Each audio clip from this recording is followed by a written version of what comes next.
নিয়ন্ত্রণ হারিয়ে সোজা পুকুরে পড়ে গেল একটি 4 চাকার এসইউভি। ডুবন্ত গাড়ি থেকে অতি কষ্টে উদ্ধার হলেন চালক। বরাত জোরে প্রাণে রক্ষা হলো 25 বছর বয়সী তরুণীর। উত্তরপ্রদেশের ঘটনা। দ্রুতগামী মারুতি সুজুকির এসইউভি রাস্তা থেকে ছিটকে সোজা পুকুরে পড়ে যায়। কয়েক মিনিটের মধ্যে সম্পূর্ণ ডুবে যায় গাড়িটি। সেই ঘটনার একটি ভিডিও প্রকাশ এসেছে।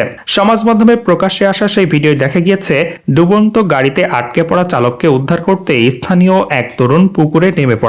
গাড়ি থেকে চালককে বার করে জাপটে ধরে উদ্ধার করে নিয়ে আসা হয়। কয়েক মুহূর্ত দেরি হলেই চালকের সলিল সমাধি ঘটতে পারত বলে মনে করছেন স্থানীয়রা। প্রত্যক্ষদর্শীরা সংবাদ মাধ্যমে জানিয়েছে, পুকুরে উপস্থিত এক মাঝি এবং অন্য একজন পথচারী ডুবন্ত গাড়িটিকে দেখতে পেয়ে তাৎক্ষণিক জলে ঝাঁপিয়ে পড়েন।